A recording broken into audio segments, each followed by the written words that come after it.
It will only take a matter of 45 seconds to scan and to validate all the documents. In which case, the 45 seconds is also used by the immigration officer to determine kung magpapa-secondary inspection pa ba yung mga kababayan natin. So, it's the initial line will stay the same. The process will still be limited to 45 seconds. Pero at least, alam na po ng mga kababayan natin kung ano dadalhin nila. So, that way, if we raise awareness and we inform everybody kung ano talaga ang kailangan dalhin, mapapabilis po yung proseso. And just so we're clear, no, nobody is trying to make anything harder for the Filipinos. Ang atin lang naman, if you look at the requirements, hindi naman mahirap kunin yung mga requirements natin. And if you have nothing to hide, if there's really nothing fishy or yung nakakaduda sa inyong travel, wag po kayong mag-alala dahil siguro trained na po kasi yung mga immigration officers natin na mag-detect, no, ng mga red flags kung saan they will be subjected to a secondary inspection. So if you have nothing to hide, if talagang totoong sinasabi nyo at yung purpose of travel ay tama, ay totoo, then you really have nothing to worry about. So this is really just a barrier, a security feature doon sa ating immigration kung saan hinuhuli natin yung mga manloloko, yung mga human traffickers, yung mga syndicates who have been prying on our poor kababayan. Yung mga ano talaga, yung mga nabibiktima sa mga I guess siguro evil schemes ng ating ibang mga creative na na syndicate. So we really just hope na we get that out na kung wala kayong tinatago, you really have nothing to be afraid of. Ayun ang sinasabi. So 45 seconds lang daw ang magiging proseso, no? Para sa pag-check ng mga dokumentos na hinahanap ng Bureau of Immigration pag ikaw ay palabas ng bansa. At depende rin naman yan sa magiging paglabas mo, kung ano ba yung estado ng paglabas mo. Dating lang naman is, bakit hindi gawing advance? Diba? Yung advance, nasasabi nga, bago dumating yung araw ng flight mo, naipasa mo na-check na nila. Kasi sabi nga, kung doon pa lang lahat yan, check-in, I think 45 seconds will not be enough para sasabihin na hindi humaba yung pila na madalas nating nararanasan dyan sa airport. And hopefully, sabi nga, itong mga tungkol doon sa, naisama sana, no? Itong mga direct hire or kaya nga nagtuturist like pupunta ng Dubai, Macau, or some places, Singapore, is para mag-apply direct.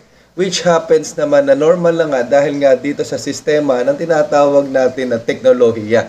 Right? Andyan ang LinkedIn, andyan si Google, di ba, na pwede kang mag-apply directly sa mga companies outside the Philippines, di ba? So sana medyo malesen yung mga burden sa ganung bagay. Kaya parang lately, tinatamad lalo na nga dyan sa Qatar, sa Dubai, sa UAE, sa iba pang mga lugar na kumuha ng Pilipino nang dahil nga sa masyadong napakarami ng mga rikutitos na nangyayari. But eventually, para bang ang higpit-higpit na feeling na talagang pinipilit na maprotektahan ng mga Pilipino, but at the end of the day, dito pa lang sa Pilipinas, sa mga illegal recruiters pa lang, nadidisgrasya na.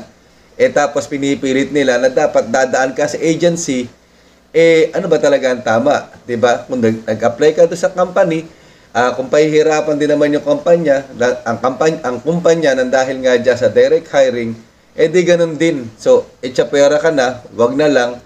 Kaya lately, ako personally, sa dami ng mga ina-applyan ko, is because coming from the Philippines is pass ang nangyayari nang dahil nga doon sa lohika ng napakaraming rikutitos na nire-require ang ating POEA or ang DMW, right? Sana naisama nila yung parte na yun tungkol sa bagay na yan dahil nga if we can hire expats outside the Philippines para magtrabaho dito ng ganun kasimple yung pagpasok, if they're talking about dyan sa tinatawag na human trafficking, siyempre kung pupunta sa Pilipinas yan as tourist at simpleng-simple lang naman yung pagpasok, tapos makakalikom ng mga tao at i-sponsor nila at kasamang lalabas ng Pilipinas, kunyari jowa, etc., etc. At pagdating doon, ganun pa rin, 'di ba?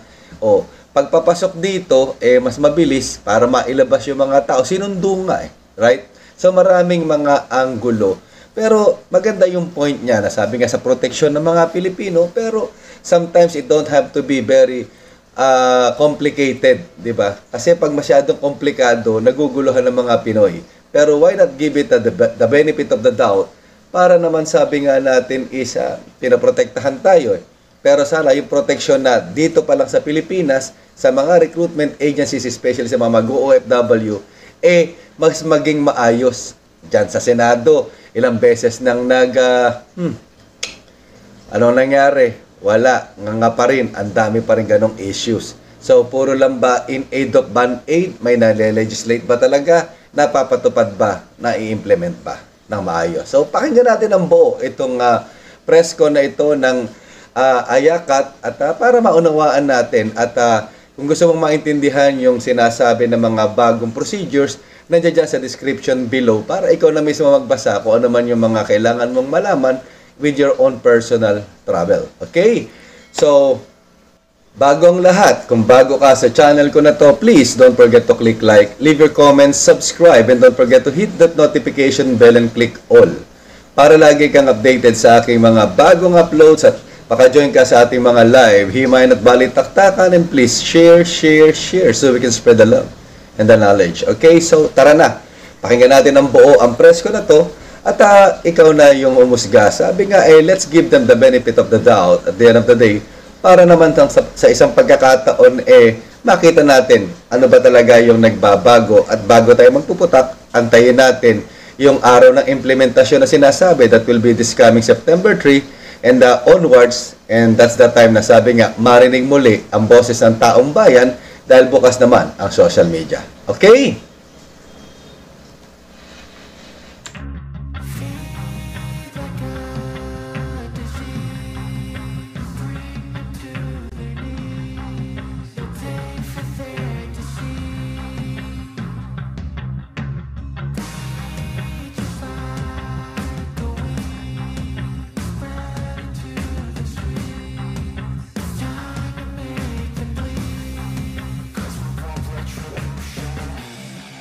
Cause we want retribution. Oh yeah, we want retribution. Oh yeah, we want retribution. Hi sir. Initial viewing of the guidelines po, kapuna-puna na nakalatag na po kung ano-ano yung mga posible na hingin sa yung requirements. Hindi po ba parang masyado po atang marami yung mga requirement na ito? Hindi po ba parang masyado po atang mahigpit?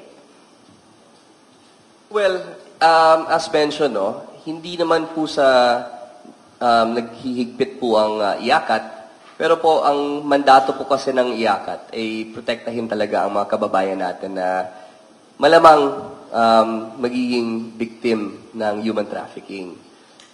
Medyo malala po itong problema na ito dahil marami na tayo nakita mga kaso na mga Pilipino ini-employ sa isang trabaho. Let's say, for example, legitimate ho siya, like call center or any other regular na employment abroad, na yun pala, dinaloko lang pala sila. And we've seen it too many times na kailangan pa natin i-rescue sa ibang bansa. So, for us, kailangan muna natin i-screen dito pa lang sa Pilipinas. And this, as I said, is not a curtailment of the right to travel, but really it's an enforcement of policy that we believe fits our culture. Na dito pa lang, pinoprotektahan na natin yung mga kababayan natin. Hindi na natin kailangan lumabas sa bansa para rescuehin pa yung mga kababayan natin. So, we hope na with that background, na maintindihan po ng ating mga kababayan na itong mga rules, nandito na po yan It was already there from the start.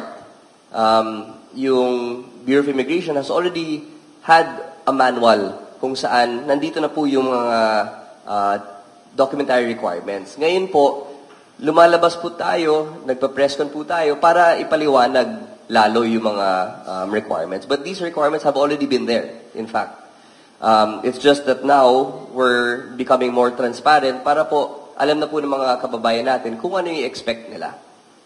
Sir, as it is, napakahaba na po nung pila sa immigration counters po sa ating po mga airports. Hindi po ba mas patatagalin pa po nito yung yung proseso saka mas hahaba pa po yung pila?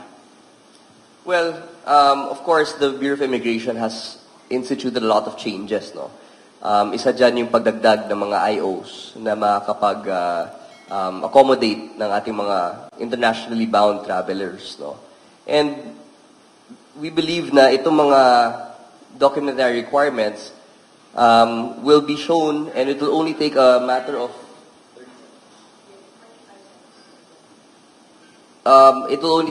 45 seconds to scan and to validate all the documents. In which case, the 45 seconds is also used by the immigration officer to determine kung magpapa-secondary inspection pa ba yung mga kababayan natin. So, it's the initial line will stay the same. The process will still be limited to 45 seconds. Pero at least, alam na po ng mga kababayan natin kung ano dadalhin nila.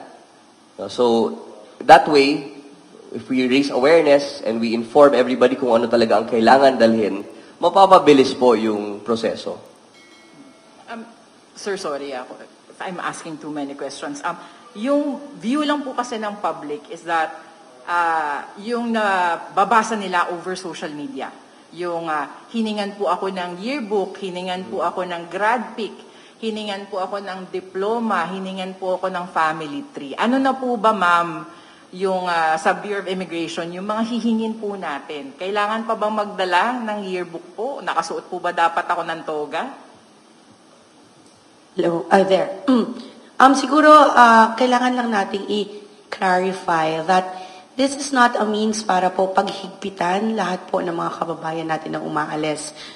In fact po, doon sa data natin, 0.6% lamang ng departing passengers ang hindi napapayagan for not having the proper documentation vis-a-vis their actual purpose of travel.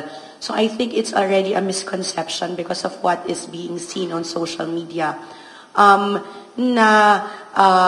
guidelines are there para po madagdagan ang requirements po ng mga kababayan natin.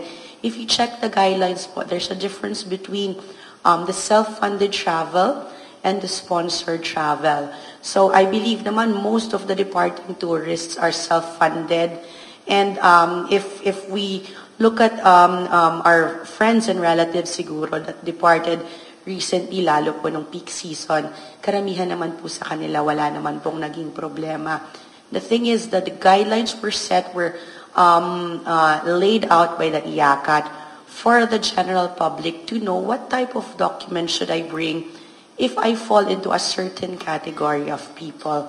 But again, if I am in the self-funded part of the travelers, meaning I am just a regular tourist, mamamasyal lang po ako abroad, then there is nothing to worry about. That is one thing po that we are also highlighting. If the purpose of travel is for legitimate purposes, merely for tourism, then there is nothing to worry about. Again, we highlight 0.6% lamang po ng departing Filipinos ang hindi napapayagan because of hindi tugma ang kanilang documents sa kanilang purpose of travel. And with regards po dun sa question kanina about the lines at the airport, that has been addressed na rin po. We are very thankful to the airport management, particularly po sa MIAA, sa NAIA Terminal 3, because they have expanded our immigration areas and will continue po to expand until the end of the year. Isa po sa mga priority projects ni Commissioner Tansinko I'm sorry again for my voice. I had a concert. Isa po sa mga priority projects ni Commissioner Tansinko is to create green lanes. So ito pong green lanes na to will be utilized by frequent travelers, by OFWs, by ACRI cardholders. That would hasten siguro mas mapapabilis yung kanilang proseso. So it's easier for them to undergo primary inspection. And what I always tell is the long-term plan of the Bureau of Immigration is to add more e-gates both at the arrival and departure areas para mas mapabilis po yung biyahe ng mga kababayan po natin, even the tourists. So let's siguro po the worry of the mga kababayan po natin when it comes to their travel, the ease of travel, hindi po natin kailangan mag-alala. Thank you. Ma'am, sorry, isa pang sundot doon sa tanong na on sponsored travel. Ma'am, may mga nagpapatanong lang po, paano naman daw po yung mga wala talaga silang, kumbaga, blood relations na sponsorships na pag-travel abroad? Paano po kung meron po siyang jowa po na foreigner na siya po ay papupuntahin abroad? Ano pong mga requirements po ang kailangan nating ipakita? Ano pong hahanapin ng immigration sa kanila? Yes, in the guidelines po laid out by the IAC, there are specific requirements. Ang tinitingnan po natin unang-una is the visa. So if they are, halimbawa, they are leaving with a residence visa already, a fiancé visa, a spouse visa, then kailangan po nila ng CFO. So from our friends from the CFO, kinakailangan po nilang kumuha nun. But if they are departing po as a tourist, meron pong specific area po doon sa guidelines natin where they will be required an affidavit of the support if their travel is sponsored by a foreign national. And of course, they would have to prove their relationship with that foreign national. If they are really, what they say, partners, or like you said po, jowa, boyfriend, partner, kailangan pong makita yon. Because what we are also preventing is the trafficking of Filipinas. There are a lot of instances wherein mga kababayan po natin have been trafficked abroad by foreign nationals who are pretending to be boyfriends, partners of our compatriots. So this is what the IACAT saw is needed para po mas masala natin yung mga kababayan po natin na umaalis. Ma'am, anong kailangan ko ipakita na proof ng aming pong pag-iibigan? Meron po ba kaming screenshots ng aming pong mga messages? Kailangan po ba may pictures? Ano pong proof po yung tatanggapin po ng immigration? Yes, any document po that can evidence the relationship. Halimbawa po, they are married already, so that would entail a marriage certificate, or if they have children already, or if they have been together for so long, they may show proof po of their relationship. That could be photos, that could be any document po. And of course, tinitingnan din po yung financial capacity ng sponsor to support the travel. Tinitingnan din po who the sponsor is. Hindi lang po yung relationship nila, but who the sponsor is upang malaman if this is a legal person and kung nag-sponsor na ba siya ng ibang tao before, kasi that could be an issue also that this foreign national has been sponsoring several Filipinos already. And nakalagay din po doon sa affidavit yung address, contact information nung sponsor na yon for the Philippine government to be able to siguro locate should there need to be should issues arise, siguro yun na lang po, should issues arise with regards to the sponsorship of the Filipina. Ma'am, can you explain to us, ma'am, yung isa pa, yung parang may undertaking na kailangan pong isubmit din? Ito po yung parang kailangan patotohanan na tourism, yung travel niya, and that babalik sa Pilipinas yung sponsoran. Can you explain that part po? Yes, it's part of the affidavit. Meron pong sinusulatan doon na undertaking. It's basically a legal document guaranteeing that the sponsor is sponsoring the travel of nung kababayan po natin. So that document po is a legal document and hawak po yan ng Philippine government. Should there be any problems po, it can be used against persecution against the foreign national, the prosecution po, against the foreign national who might be aiding trafficking of Filipinos. Sir, tanong ko lang, bakit nga po pala nagkaroon ng revisions at ano po ang mga significant revisions na ginawa?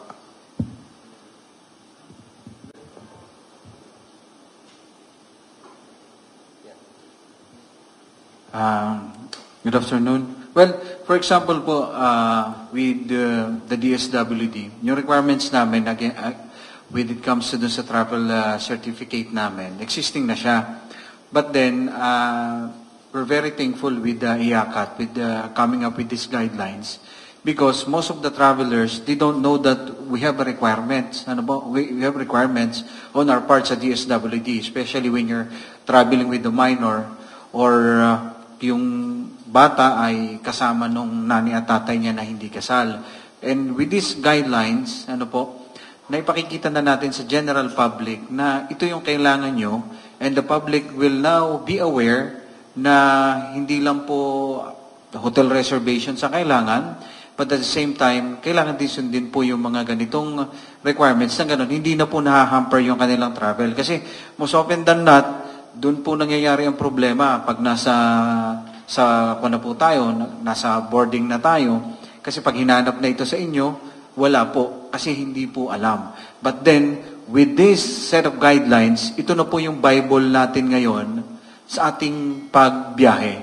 Na kagaya po ng, nabanggit ko nga po, itong certification ng DSWD, before hinihingi na po natin, marami lang ang merong hindi alam. Ngayon po, fully informed na yung ating mga kababayan, mababawasan na po yung chance siguro na sasabihin natin sa border na hindi ho namin alam. So ito nga po, pinaalam na namin. For example lang po, dito po sa aming travel clearance certificate, may mga exemption din po kami. Ang hinihingi lang naman po namin ay birth certificate po nung bata, nung nanay.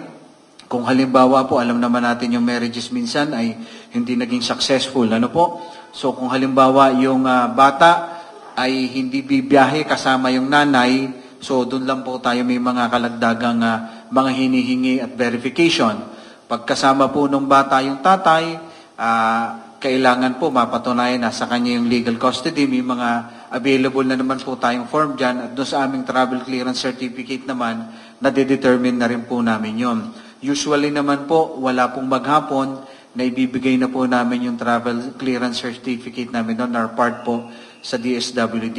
Well, ang sa amin lang po kasi medyo crucial po kasi kung doon sa ibang agencies ang binabantayan talaga ay human trafficking na maaaring ma-involve sa work yung ating mga adults, ano po, mas komplikado lang po sa amin kasi minor. So talagang mas malaki yung tasking ng Estado to protect the minors. And that's why we're very thankful with the IACAT with these guidelines so that informed na nga po yung general public.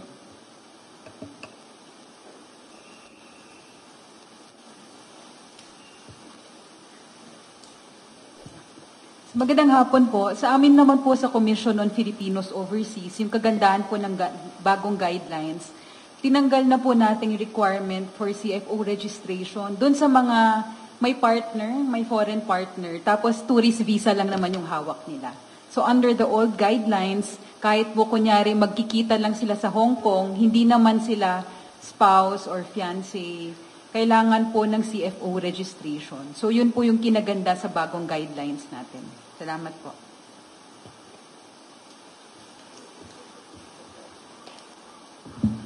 Sir, may hapon. Sir, paano kaya ang information dissemination po natin? Kasi guidelines updated eh. Maraming mga Pilipino, for sure, ang di makaka-absorb nito.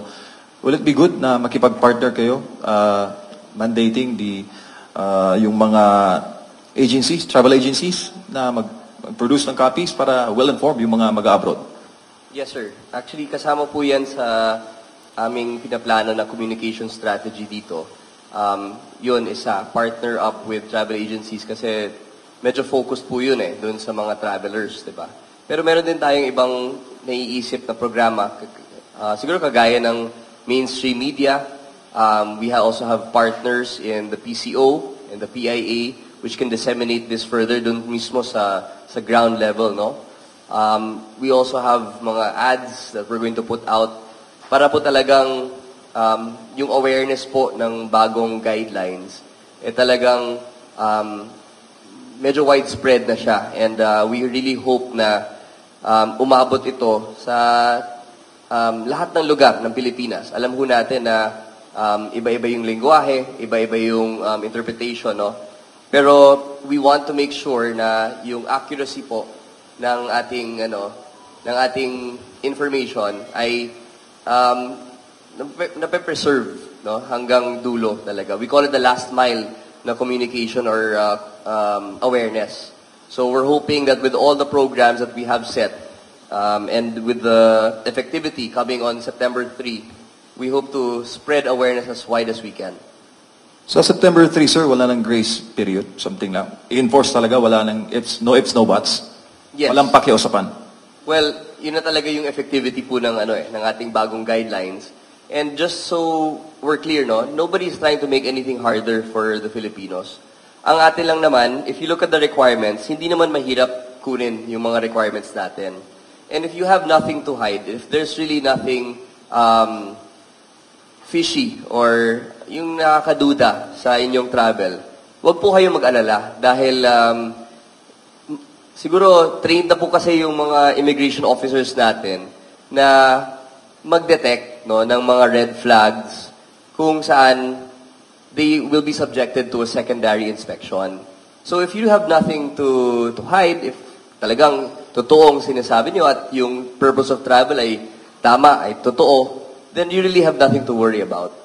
So this is really just a barrier, a security feature doon sa ating immigration kung saan hinuhuli natin yung mga manloloko, yung mga human traffickers, yung mga syndicates who have been prying on our poor kababayan. Yung mga yung mga nabibiktima sa mga I guess siguro evil schemes ng ating ibang mga creative na na syndicate. So we really just hope na we get that out na kung wala kayong tinatago, you really have nothing to be afraid of.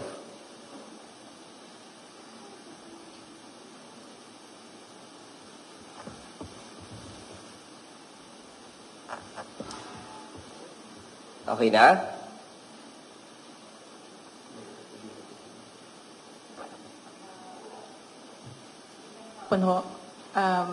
Bon Lakay from the Department of Foreign Affairs. Kami naman po sa DFA, sa tingin namin po, we can look at the guidelines another way. So instead of burdening the public, we now have one reference for all the documents that will be required. So we're hoping that there will be less distressing situations po nakakaharapin ng mga kababayan natin. Pag nasa harap ka na ng immigration officers, if you have complete and correct requirements, we expect that the process will be mas mabilis po. At saka kung tama naman po at kompletong requirements, we're hoping that the long lines at the immigration can also be shortened po. Mas mabilis ang proseso.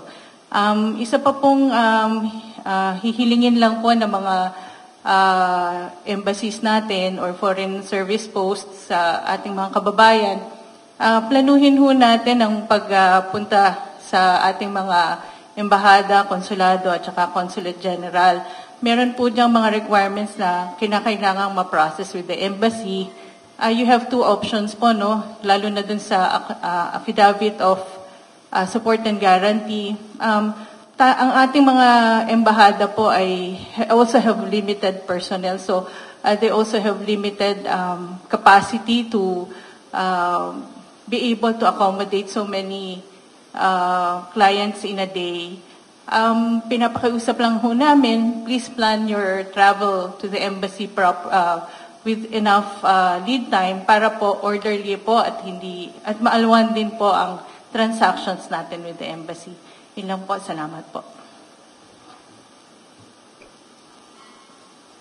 Good afternoon. Sa amin naman po sa Bureau of Immigration, we'd like to thank the IACAT for spearheading the revision of these guidelines kasi malaking bagay po ito for us as an implementing agency. Basically, these are the things that several government agencies po are requiring, and we are implementing at the ports of entry and exit. And this is an opportunity. This really shows yung interoperability of government agencies to be able to deliver the information better to the public. So we're thankful po to the DOJ, ASEC Miko, Yusek-T, who should be here in front also. We're thankful sa kanila po for spearheading this, because malaki pong tulong for us on the operations side, because very clear kung ano po yung requirements for each category of passengers, as well as for the general public, because now malinaw, nakalagay sa isang mahabang listahan po kung ano yung mga requirements ng bawat isang uri po ng biyahero, and it allows siguro for faster and easier processing po ng mga kababayan namin. Again, we highlight that those who are traveling for tourism purposes only, na wala pong sponsor, they are just regular tourists, wala pong kailangang ipag-alala, because just the regular documents po ang tinitingnan natin, makikita naman po yun doon sa ating bagong guidelines. Only those who have other purpose of travel ang magkakaroon ng additional requirements, which is already implemented in the past. But through these guidelines that has been crafted by the IACAT, malinaw na po for everyone. Lang dun sa DSWD side. Well, siyempre alam na natin, we'll be looking at these requirements, parang napakahabang listahan na kailangan natin i-accomplish. Magbabakasyon lang naman tayo. Well, if that is the purpose, wala namang problema. Pinaliwanag ng BIA yun. But let's look on the other side. Gano'ng karaming mga kababayan natin ang maaaring mga naloloko pagdating doon sa kabilang border na nakalusot sa border natin, pagdating doon walang mapuntahan, hindi naman papapasukin ng country of destination.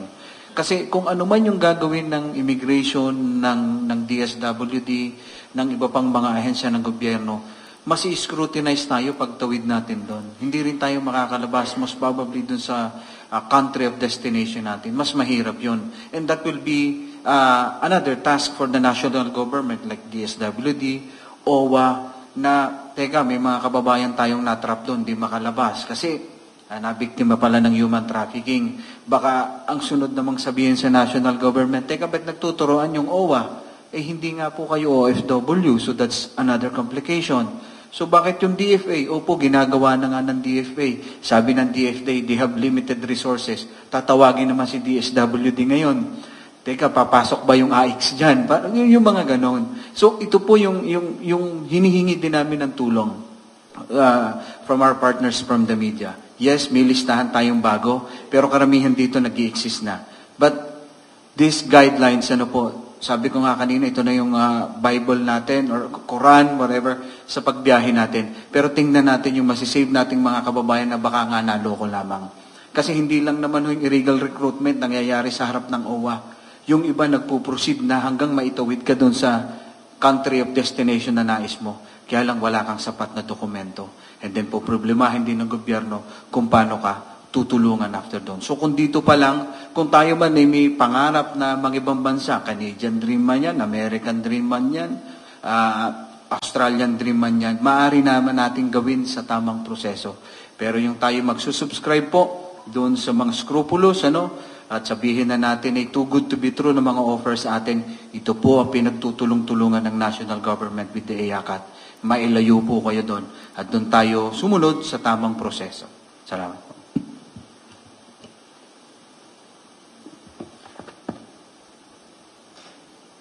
Okay, so just to end things, we will be releasing itong mga requirements, itong list of requirements per category.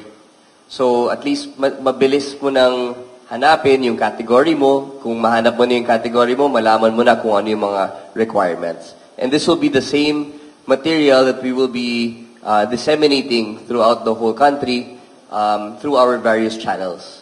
So at least, para sa ating mga kababayan, simple na po. Nandito na po lahat. Makikita niyo na po kung anong category ng traveler kayo at kung anong requirements ang kailangan. So yun po, no? This was made for it to be simpler for our fellow Filipinos and not to make it harder. Kaya lahat po ng mga complaints, lahat po ng mga Facebook posts ay sa tingin ho namin, ma-address na ho natin lahat ito. And at the same time, we will be able to keep our fellow Filipinos safe from any evils of human trafficking. So with that, I'd like to thank everybody with me up on the stage. Thank you so much for coming and showing kung gaano ka-importante itong revised guidelines po natin. And we'd also like to thank the media. We hope again to ask for your help dito sa ating programa and the info dissemination ho natin. Okay? So thank you very much and good afternoon.